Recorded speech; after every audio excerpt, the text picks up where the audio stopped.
Hello दोस्तों, आप सभी को गुलाब जामुन जैसी मीठी मीठी नमस्कार और उसी के साथ आप लोगों का स्वागत है मार्केट के पैचअप या ब्रेकअप शो में।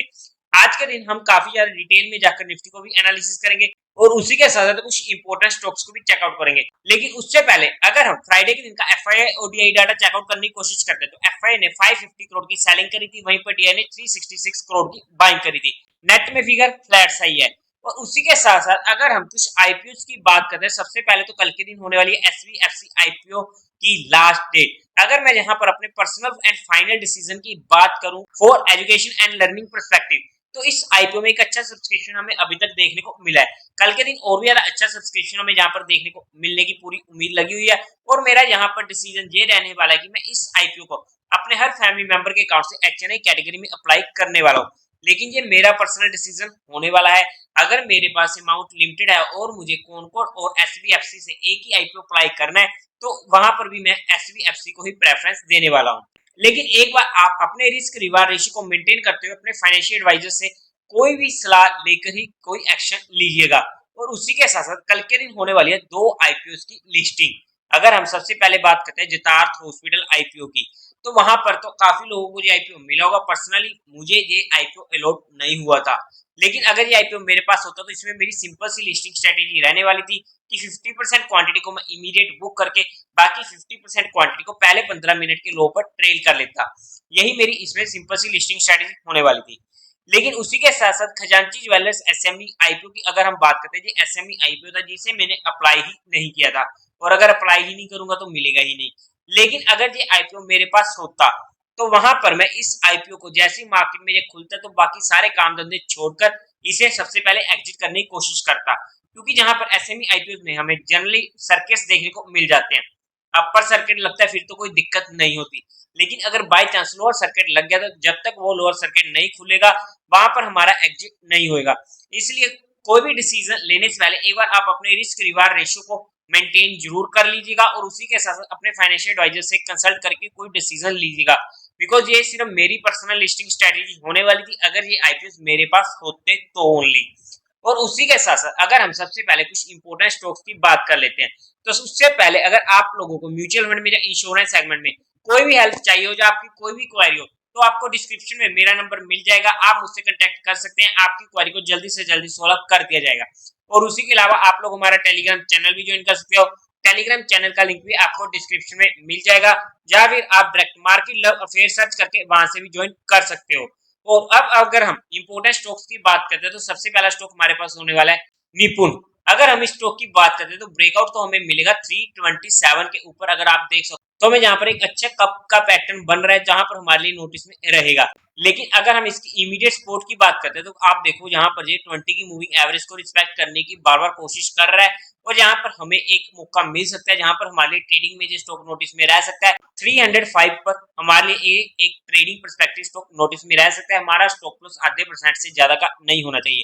मेजर सपोर्ट हमें मिलेगी इसमें 283 की, ब्रेकआउट होगा 327 के ऊपर। उसी के साथ साथ सेकंड स्टॉक हमारे पास होने वाला है फैक्ट। अगर हम इस स्टॉक की बात करते हैं तो यहाँ पर ये भी अपने 20 की मूविंग एवरेज पर रिस्पेक्ट ले रहा है, जहां पर ये हमारे नोटिस में आया था, जहां पर ये मेंबर्स के साथ डिस्कस किया गया था। और अब अगर हम बात करते हैं तो एक छोटी सी रेंज में फंसा हुआ है फ्लैट वेज की, जब भी ये तोड़ेगा तब तो हमें अच्छा मूव देखने को मिल सकता है कि इमीडिएट अपनी एक्सपोर्ट पर खड़ा है।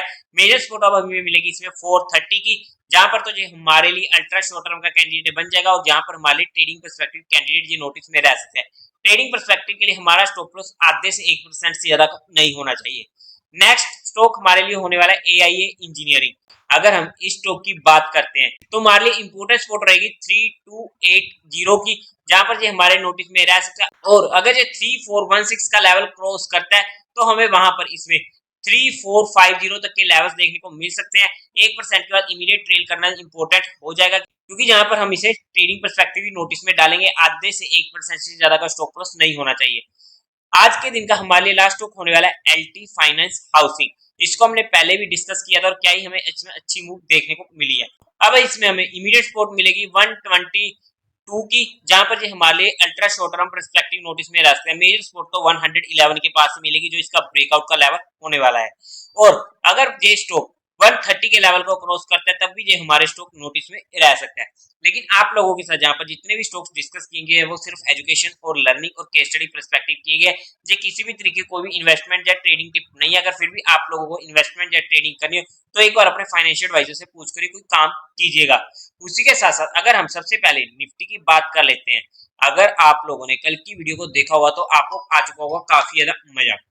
अब देखते हैं वो कैसे।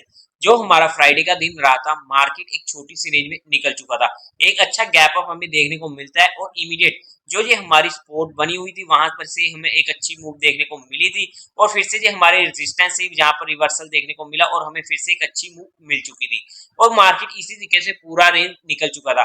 और आप लोगों के साथ यही बात हुई थी कि मार्केट में अगर एक छोटी सी रेंज में निकल तो हमें वहां पर कोई परेशानी नहीं होनी चाहिए, बिकॉज हमें अच्छी एक मूव ऑलरेडी मिल चुकी थी पिछले 2 दिनों में। अब अगर हम आगे की बात करते हैं मंडे के लिए, तो देखो हमारे पास जो इमीडिएट रेजिस्टेंस निकल के आएगा वो तो यही आएगा, जब तक मार्केट इसके ऊपर 1 घंटा सस्टेन नहीं करेगी तब तक वहां पर हमें ऊपर की साइड रेजिस्टेंस देखने को मिलेगा। मेजर रेजिस्टेंस तो हमें मिलेगा 19,700 के पास, जहां पर हम डिटेल में देखेंगे वीकली व्यू में, तब वहां पर आपको पता लगेगा उस लेवल की इंपोर्टेंस। लेकिन अगर हम स्पोर्ट की बात करते हैं तो इमीडिएट स्पोर्ट तो हमारे पास यही रहने वाली है 19,420 की। अगर इसके नीचे जाता है तो हमें 19,300 के लेवल देखने को मिल सकते हैं। यही हमारे लिए कल के लिए इंपॉर्टेंट लेवल्स होने वाले हैं। और उसी के साथ साथ अगर हम एक बार ऑप्शन चेन डाटा को भी देख लेते हैं तो वहां पर भी आप लोग चेकआउट कर सकते हो कि यहाँ पर 19,600 हमारे पास इमीडिएट रेजिस्टेंस बन रहा है और इमीडिएट सपोर्ट बन रहा है 19,400 का। उसी के साथ साथ अब अगर हम वीकली व्यू में चलने की कोशिश करते हैं तो वहां पर अगर मार्केट को देखने की कोशिश करते हैं तो यहाँ पर ये हमारी बात हुई थी कि 19,300 हमारे लिए इंपॉर्टेंट होने वाला है, जहां पर मेंबर्स के साथ स्पेशली डिस्कस हुआ था। और वहीं से मार्केट ने सपोर्ट पकड़ा और इमीडिएट एक अच्छा मूव लेके अब इमीडिएट रेजिस्टेंस पर आकर खड़ा हो चुका है, जो इसकी 20 की मूविंग एवरेज है। अगर 20 की मूविंग एवरेज के ऊपर सस्टेन करता है तब हमारे लिए सेकंड अपॉर्चुनिटी होगी, वहां पर हमें देखना पड़ेगा। लेकिन अब हमारे लिए अगर हम कंफर्मेशन की बात करते हैं अपर साइड की, तो वो लेवल आ जाता है ये हमारे पास 19,700 का, जो इसने जहां पर गैप डाउन किया था वहां पर ये लेवल इसलिए कहा था कि आपको काफी इंपोर्टेंस वहीं पर जाके पता लगेगी। अब आप देख सकते हो कि ये लेवल हमारे लिए क्यों इतना इंपॉर्टेंट होने वाला है।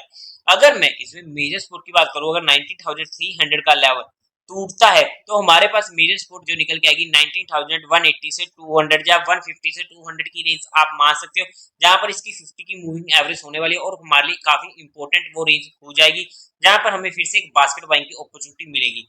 अब मार्केट या तो इसके ऊपर चला जाए या फिर इसके नीचे आ जाए, तब तक हमें थोड़ा सा पेशेंस रखना पड़ेगा और हमें थोड़ा सा स्विंग ट्रेडिंग पर फोकस करना पड़ेगा। कंफर्मेशन हमें होगी 19,700 के ऊपर, जब इसके ऊपर हमें एटलीस्ट 2 क्लोजिंग देखने को मिल जाएगी तब हमें वहां पर कोई दिक्कत नहीं रहेगी। लेकिन उससे पहले अगर मार्केट स्पेशली 1-2 हफ्ते जहां पर टाइम पास करना चाहते इस रेंज में तो कोई दिक्कत नहीं होनी चाहिए। हो सकता है मार्केट ये 1-2 हफ्ते जहां पर निकालने की कोशिश करे तो वहां पर भी हमें इस चीज को समझने की कोशिश करनी पड़ेगी।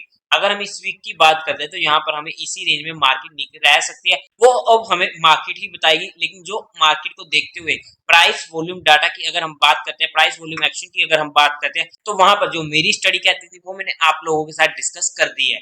और उसी के साथ साथ एक बार अगर हम बैंक निफ्टी को भी चेकआउट कर लेते हैं तो ना एक बार पिछले वीक की वीडियो चेकआउट कीजिएगा तो वहां पर ये देखो ये लाइन बनी हुई थी और वहीं से ही बैंक निफ्टी ने भी सपोर्ट पकड़ी और क्या ही वहां से हमें प्यारी मूव दे चुका है। अब इसलिए हमें बीच में कोई भी काम नहीं करना था। अगर हम यहाँ पर भी देखते हैं तो ये हमारे लिए लेवल हो जाता है जब भी हम किसमें 45,500 का रफली बोलते तो इसके ऊपर हमें कंफर्मेशन मिलेगी। लेकिन अब बैंक निफ्टी को मूव करना पड़ेगा, अगर मार्केट को मूव करना है तो बैंक निफ्टी का साथ देना जरूरी होगा। और उसी के साथ साथ अगर हम इसमें इंपोर्टेंट सपोर्ट की बात करते हैं तो इमीडिएट सपोर्ट जो हमें यहाँ पर मिलेगी वो मिलेगी 43,400 की, आप मान सकते हो राउंड में।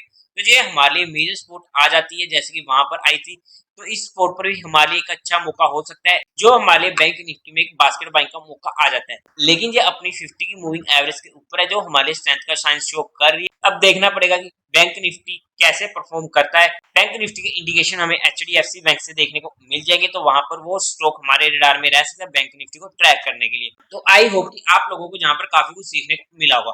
तो देवी और सज्जनों, उम्मीद है आप लोगों को ये वीडियो अच्छी लगी होगी, तो इस वीडियो को लाइक कीजिएगा, शेयर कीजिएगा और साथ ही साथ चैनल को सब्सक्राइब करें। हर हर महादेव।